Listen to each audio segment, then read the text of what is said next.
Alors bonjour à tous, j'espère que vous allez bien. Dans cette vidéo, on va voir comment créer une page de profil dans votre application Ionic. Il va s'agir vraiment d'une application purement statique, ça va être que du design, il n'y a pas de base de données derrière. Mais mon objectif, c'est de vous montrer qu'on peut créer comme ça une page de profil plutôt design, on va dire, assez rapidement et que vous allez pouvoir, vous, ensuite la personnaliser. Notamment dans l'article, je vous montre plusieurs exemples avec différents, notamment thème couleur. Ici, je me suis plutôt inspiré d'une application, enfin en tout cas d'un réseau social comme Twitter. Donc il y a l'équivalent de tweet avec une image, un texte, la personne qui a publié le tweet et des boutons également de partage. Donc bien sûr, encore une fois, tout ça c'est purement visuel, il n'y a pas de, c'est pas fonctionnel derrière, il n'y a pas de base de données, d'accord? Donc on commence tout de suite en réalisant ici le header de notre page de profil. Ok, donc ce qu'on va commencer par faire, c'est créer un espèce de header, ici un cadre de couleur dans lequel on va pouvoir noter, afficher tout simplement le nom, le profil de l'utilisateur, et également son nombre d'abonnés, et également son nombre d'abonnements. Et après, on va ajouter la photo de profil qui va venir en fait se superposer dessus. Donc là, vous remarquez premièrement que je n'ai plus de header en fait dans ma page. Si je me rends dans la page d'accueil, par exemple, ici j'ai un header sur un design, sur un type d'application iOS, alors que là, dans la page de profil, j'en ai pas du tout. Tout simplement, j'ai été dans ma page, alors là, c'est une application de type Tabs, donc je suis en train de modifier, de travailler sur la page Tab 3, et j'ai tout simplement en fait mis en commentaire le contenu HTML de mon header, donc je peux carrément même le supprimer. Donc pour l'instant, je n'ai que un Ion Content, et c'est tout ce qu'on voit ici en blanc. Donc ce que je fais pour commencer, c'est que je viens créer en fait une boîte div à laquelle je vais donner une classe, et la classe notamment header. D'accord? Et pour commencer également, je viens également créer un titre H2 et voilà, c'est dans ce titre H2 qu'on va venir noter le nom de l'utilisateur. Donc là, par exemple, je crée une page profil pour Elon Musk et donc pour l'instant, ce que j'ai demandé, c'est d'afficher un titre H2 dans une boîte qui a la classe header. Et ce qu'on va faire, en fait, c'est que les modifications du design, je vais les faire au fur et à mesure. Donc je viens ici sélectionner avec ma petite flèche dans Google Chrome, notamment ma classe header. Donc là, j'ai sélectionné le titre H2 mais j'ai ma classe header qui se trouve juste ici. Alors ce que je peux lui dire notamment, c'est que je veux qu'elle ait un fond de couleur qui soit d'une couleur, alors vous pouvez mettre les couleurs que vous voulez, peu importe. Par exemple, on va faire du bleu pour l'instant. Donc ça c'est pour la couleur de fond, background color. Et surtout pour l'instant qu'elle ait aussi une hauteur qui soit un peu plus importante. D'accord? C'est-à-dire que je ne veux pas que ça prenne juste la taille de mon contenu, je veux qu'elle soit par défaut de cette taille-là. Donc on va mettre une taille arbitraire ici.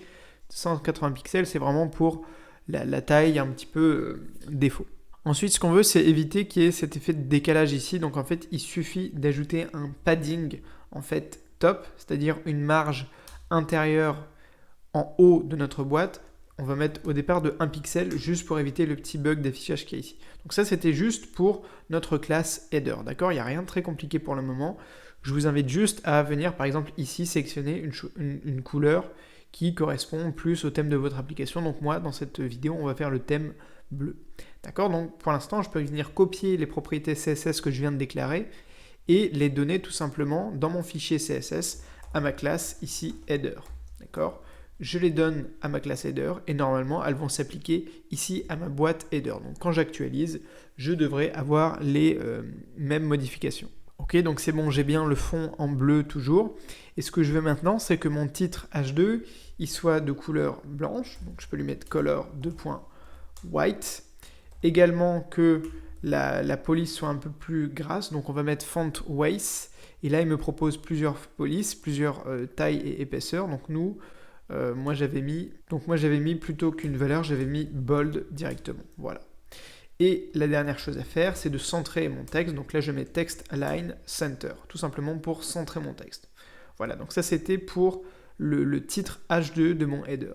Donc là, je peux mettre la classe header suivi de mon titre H2 pour lui indiquer que c'est vraiment uniquement à ce titre H2 là que je veux donner ses propriétés. J'enregistre et normalement, ça va s'actualiser de la bonne manière. Ok, donc pour l'instant, c'est bon.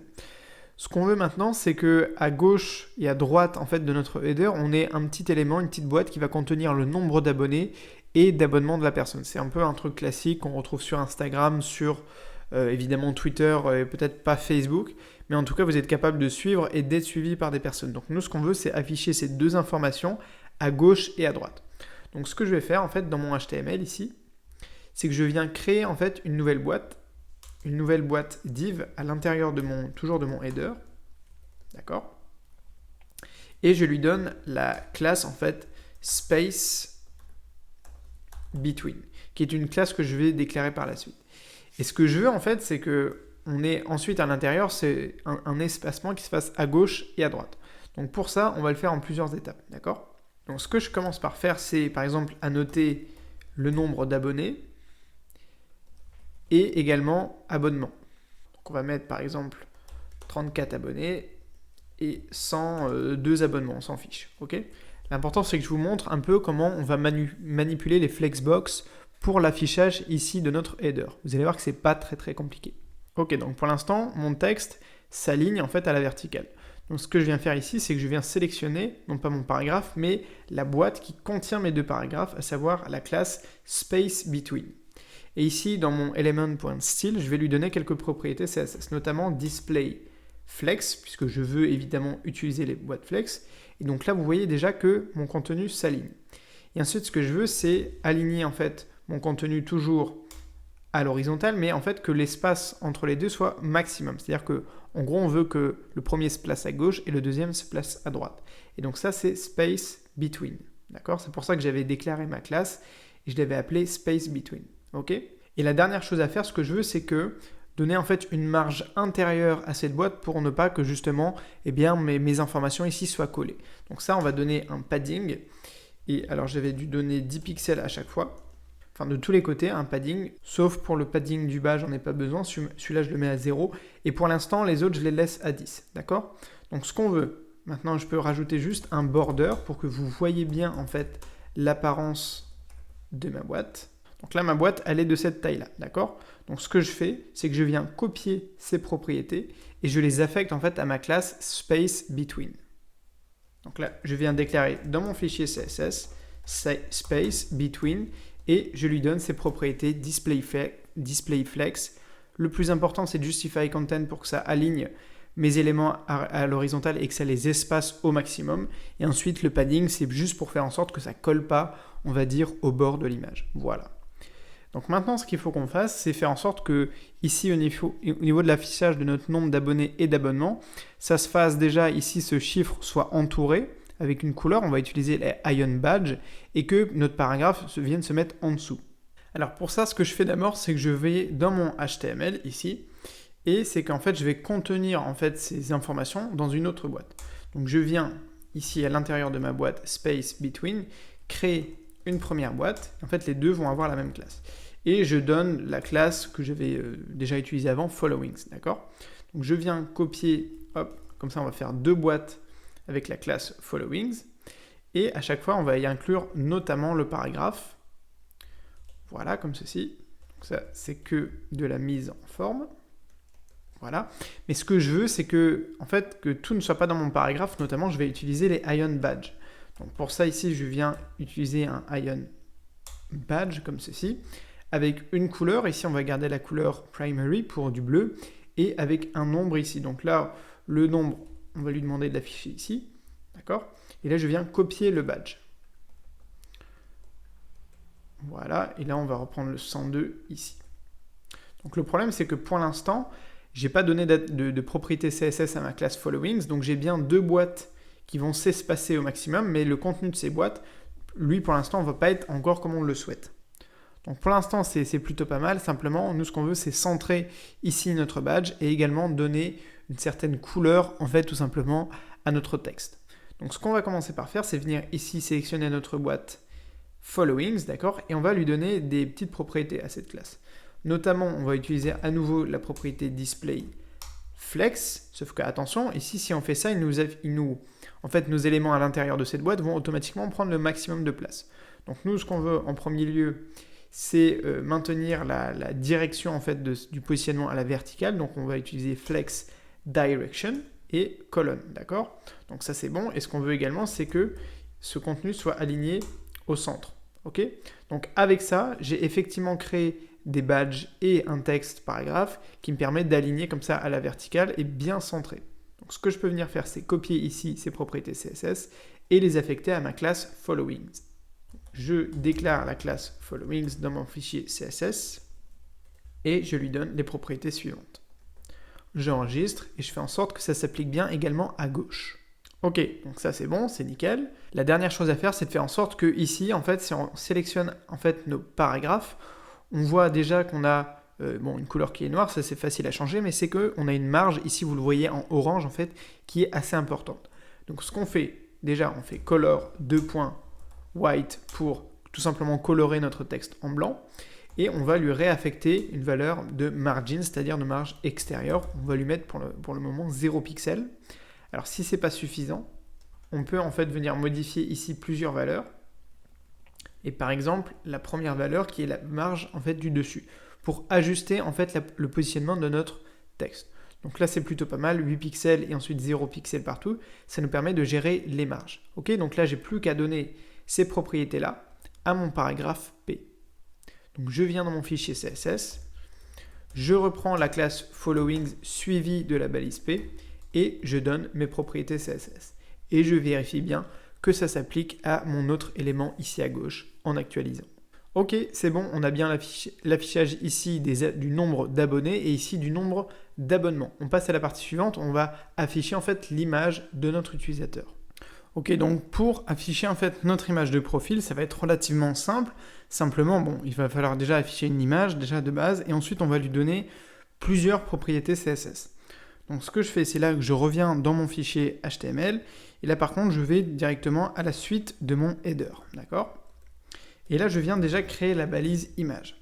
L'intérêt c'est que ici quand je vais lui donner la source, en fait, Visual Studio va m'aider à parcourir les fichiers de l'application et de mon ordinateur pour aller chercher, par exemple, une image. Donc là, je fais 2.2. / pour revenir en arrière, et je le fais 2 fois pour revenir 2 fois en arrière, pour notamment accéder au dossier ici Assets. Et là, il va me proposer, évidemment, de me rendre dans le dossier Assets, et notamment, par exemple, ici, d'afficher la photo d'Elon Musk. Donc là, j'avais déjà téléchargé sur mon ordinateur dans le fichier Assets de mon application ici, j'avais déjà téléchargé une photo de Elon Musk, mais également de Mark Zuckerberg et aussi de Tim Cook, d'accord ? Donc une fois que ça c'est fait, vous affichez notamment l'image de l'utilisateur. Le problème c'est que pour l'instant, on n'a pas du tout un affichage qui est convenable. Déjà l'image est trop grande et ensuite on n'a pas les bords arrondis qu'on souhaite. Donc ce que je vais faire en fait, c'est inclure mon image pour commencer dans une autre boîte, d'accord ? Et je vais donner en fait à cette boîte la classe ImageBox. Donc pour les noms de classe, c'est vraiment moi qui les ai choisis. Libre à vous de reprendre le nom de boîte, etc. que vous souhaitez. Voilà. Et maintenant, je vais donner à cette boîte ImageBox plusieurs propriétés, tout simplement pour faire en sorte que mon image soit bien circulaire. Ok, donc là, je viens sélectionner non seulement mon image, mais également la boîte ImageBox. Et ce qu'on va commencer par faire, c'est donner déjà une taille en fait à cette boîte. Donc là, je lui donne par exemple une taille de 130 pixels et une largeur de 130 pixels. Voilà. Donc ça, c'est pour la hauteur et pour la largeur. Ensuite, ce que je veux, c'est que je veux tout simplement que cette boîte en fait ait des bords arrondis. Donc je lui donne les propriétés border-radius de 50%, pardon. Le problème, c'est que là, ça ne se voit pas. Ce qu'il faut faire, c'est en fait cacher tout ce qui dépasse avec overflow hidden. Donc ça, avec ces 4 propriétés-là, en fait, j'ai donné une hauteur et une largeur à ma boîte. Je lui ai donné des bords arrondis et surtout, je lui ai dit de cacher tout ce qui dépassait de cette boîte-là. D'accord ? Donc ça, je peux venir copier ici ces petites propriétés et les affecter à ma classe ImageBox. ImageBox, des petites accolades, et là, je copie mon code CSS. Quand j'actualise, je fais en sorte de bien avoir cette même image arrondie. Voilà.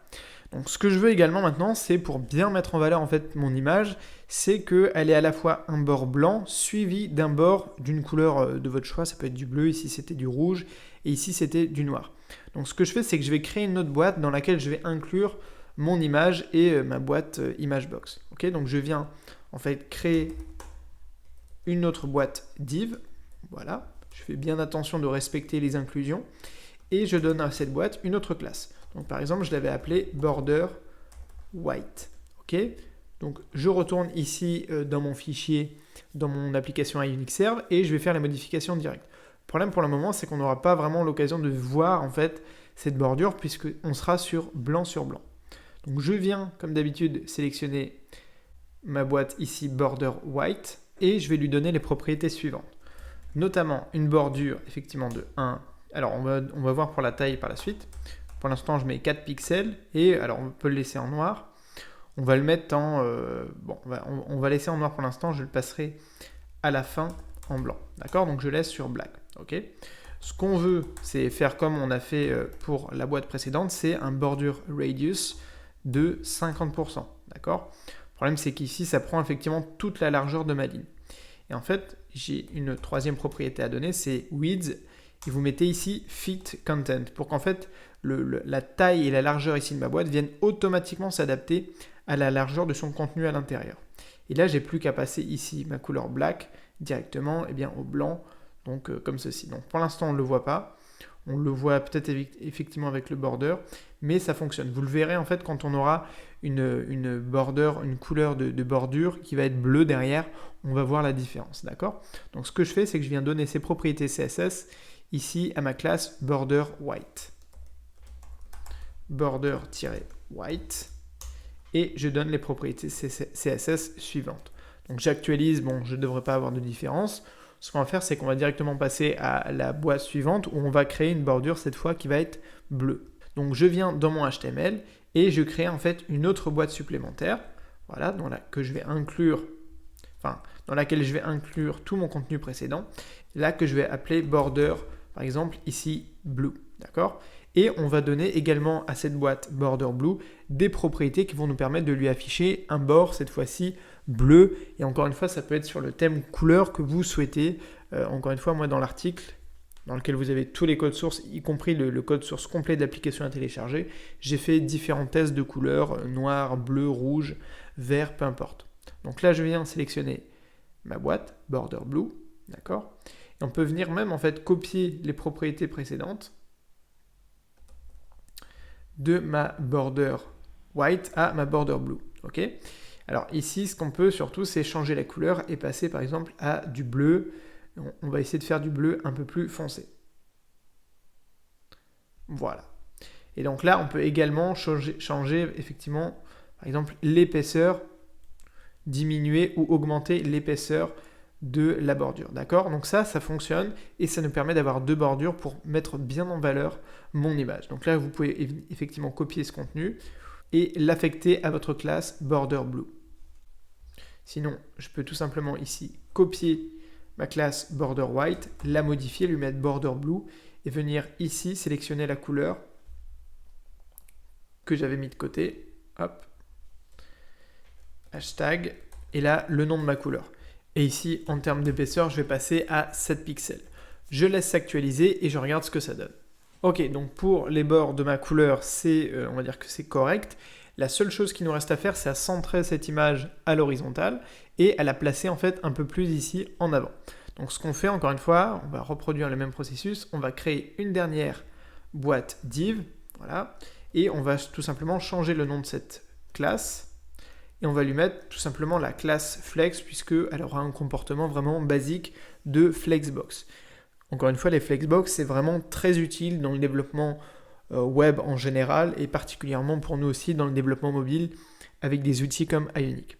Donc là, j'ai plus qu'à venir sélectionner ma boîte et ma classe flex. Je lui donne la classe display, enfin la propriété display flex. Ensuite, justify content center pour centrer mon contenu à l'horizontale.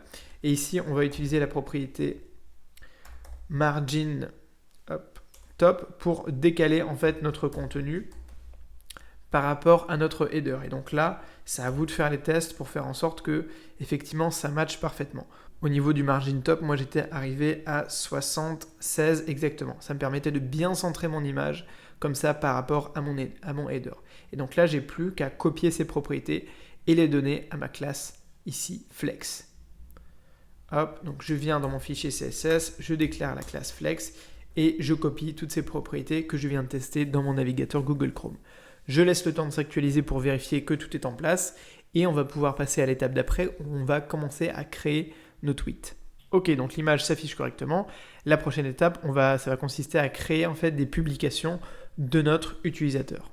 Ok, donc pour créer les publications, on va utiliser, vous le voyez ici, ce qu'on appelle des Ion cards, c'est-à-dire un élément préconçu d'Ionic pour créer en fait une boîte, du contenu qui va nous permettre en fait d'être un peu mise en avant par rapport au reste de notre page.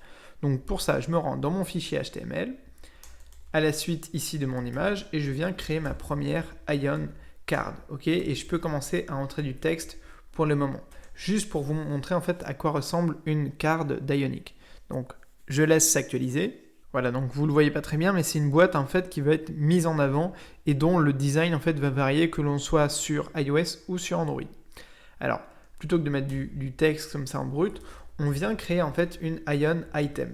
La Ion Item, elle va nous permettre de créer du contenu sous forme de ligne, notamment ici, ce qu'on veut, c'est afficher le nom de l'utilisateur avec son nom et par exemple la date de publication du tweet.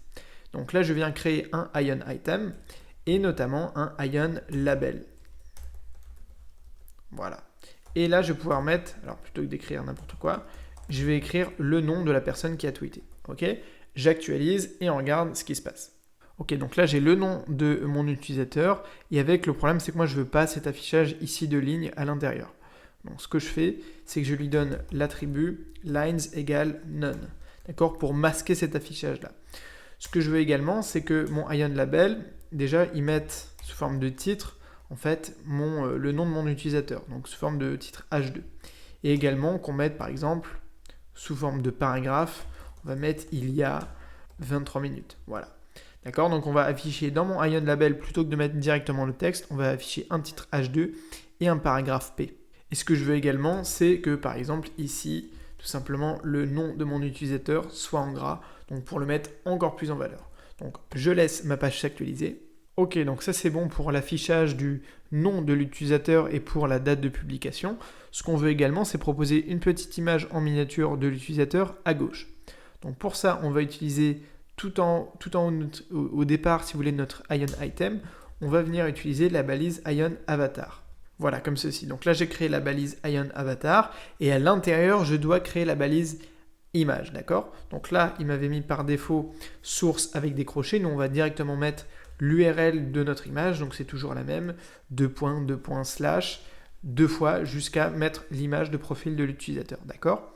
Et donc en fait cette balise Ion Avatar va rogner en fait mon image, va l'afficher de petite taille et va nous permettre en fait d'afficher une image circulaire.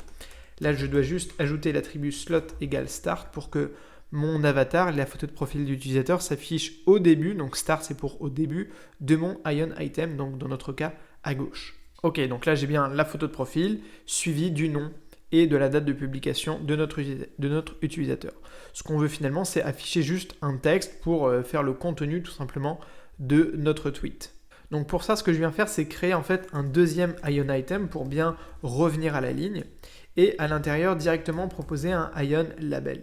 Ce que je fais également, c'est que je lui donne également à ce label l'attribut lines égale none et je vais lui donner une classe qu'on va définir par la suite que je vais appeler tout simplement tweet, comme un tweet de Twitter. Alors je viens également copier un texte lambda pour faire un texte de tweet.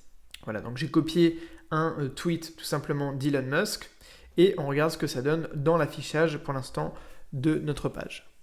Ok, donc au niveau du texte, c'est pas mal. Le problème, c'est que déjà, le premier problème, c'est que ici, en fait, il s'arrête. C'est-à-dire qu'il ne va pas nous afficher tout le texte. Donc ce qu'il faut faire, c'est lui autoriser de faire un retour à la ligne. Donc pour ça, j'ai juste à ajouter ici à mon label la propriété text-wrap. Donc ça, c'est une propriété préconçue d'Ionic qui me permet d'autoriser en fait le retour à la ligne. Voilà, donc là, comme ça, on voit en fait tout le texte qui a été proposé. Et maintenant, ce que j'ai plus qu'à faire, c'est faire en sorte que la classe tweet en fait soit un peu plus jolie, que ça ressemble vraiment à un tweet. Donc ce que je fais, c'est que je viens la sélectionner ici, voilà, comme ceci, la classe tweet. Et ce que je viens faire, c'est notamment lui autoriser de se décaler en fait un peu plus par rapport au début de notre carte. Et là, on va faire margin top moins 10 pixels pour faire en sorte que notre texte colle un peu plus ici le début de notre carte. Et ensuite, je vais donner quelques propriétés en fait à mon texte, à mon Ion Label, mais je ne vais pas m'attarder dessus parce que ce n'est pas vraiment très important. C'est juste pour faire en sorte que ça ressemble un peu plus à une publication Twitter. Donc là, je viens déclarer ma classe tweet dans mon fichier CSS et je lui donne juste la propriété margin top. Voilà, et comme je vous l'avais dit, je déclare aussi des propriétés CSS pour mon Ion Label, notamment la ligne, en fait la hauteur de la ligne, la police, Le margin également, c'est la marge extérieure et le minimum de hauteur en fait de notre Ion Label parce que en fait, en fonction du texte que vous allez proposer, eh bien Ionic va vous rogner plus ou moins. Donc ça, c'est des petites propriétés, je ne vais pas trop m'attarder dessus, c'est pas le plus important. Donc voilà, le but c'est qu'on ait ici l'affichage d'un texte un peu plus compact qui va nous permettre d'afficher plus d'informations, notamment dans la prochaine partie, une image. Ok, donc on passe à la dernière partie où on va faire en sorte d'afficher ici une image et également des boutons en fait d'interaction. Ça peut être un bouton commentaire, un bouton partager ou un bouton like tout simplement. Et ça va être très rapide, vous allez le voir. Alors ce que je commence par faire, c'est venir ici dans mon HTML et tout simplement par exemple à copier la balise image. Il n'y a pas besoin d'en réinventer une autre. Donc je viens à la fin de mes Ion Items. Et je propose par exemple une image. Donc ce que je vous invite à faire, c'est chercher des images sur un profil Twitter. Moi j'en ai copié certaines qui ont été partagées par Elon Musk. Et donc je les remplace ici dans ma source. Voilà, donc là j'ai une image du Twitter, en fait du profil Twitter de Elon Musk. Ok, donc là on a l'image qui s'affiche correctement. Alors au départ quand j'avais créé cette version, j'avais laissé cet affichage comme c'était parce que c'était pas moche. Le problème c'est que par la suite quand on veut afficher notamment les 3 boutons d'interaction, ça se fond un peu moins dans le décor. Donc ce qu'on va faire c'est qu'on va d'abord créer les boutons et ensuite on va donner en fait un style CSS à l'ensemble. Donc ce qu'on veut commencer par faire c'est à créer un premier bouton, un Ion Button, avec déjà par exemple une icône par exemple de like ou de commentaire. Donc pour les icônes, c'est comme d'habitude, vous vous rendez sur le site Ion Icons, vous avez tous les liens dans la description et dans l'article. Et là par exemple, je veux chercher une icône pour faire un commentaire, donc je peux t'appeler texte, voilà, et j'ai tout simplement le code directement d'un Ion Icon qui va m'afficher ici une petite bulle de texte. Donc dans mon Ion Button, je viens copier cette icône, d'accord, et ce qu'on veut, c'est que si je regarde bien ici, à chaque fois, à côté de chaque bouton, on avait par exemple le nombre d'interactions qu'il y avait eu. Donc bien sûr, pour nous, c'est pas statique, mais par exemple, on peut mettre, il y a eu 34 personnes qui ont commenté cette publication. Il faut bien évidemment donner à notre Ion Icon l'attribut slot égale start pour bien sûr positionner notre icône en fait à gauche de notre bouton. Ok, donc là, si on laisse s'actualiser, voilà, donc si on regarde pour l'instant, le problème c'est qu'on a un bouton qui est assez gros. Donc ce qu'on peut faire déjà, c'est 2 choses.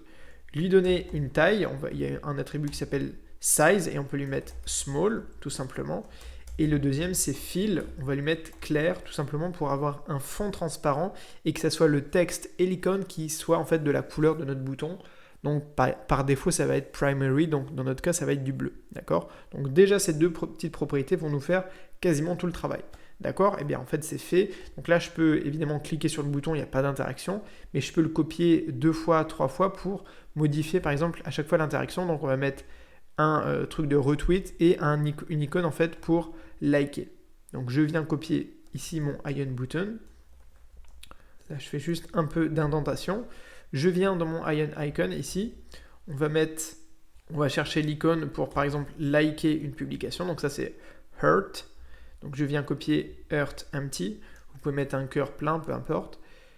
Au niveau de l'icône, ça va être la dernière, donc là je peux mettre, je modifie les valeurs, 298 likes. Et pour notre deuxième icône de retweet, c'était repeat. Voilà, ici j'ai une icône qui s'appelle repeat. Donc je viens changer par exemple le nom de mes icônes, et là par exemple on va mettre 67 retweets, peu importe pour les chiffres, c'est juste pour de l'affichage pour le moment. Ok. Donc on regarde comment ça s'affiche. Ok, donc j'ai bien mon bouton commentaire, j'ai bien mon bouton retweet et mon bouton like, les 3 qui sont effectivement cliquables. Donc ce que je veux faire maintenant, c'est un peu modifier l'apparence de mon image. Encore une fois, c'est pas obligé, mais c'est une petite, voilà, c'est des petites habitudes de design.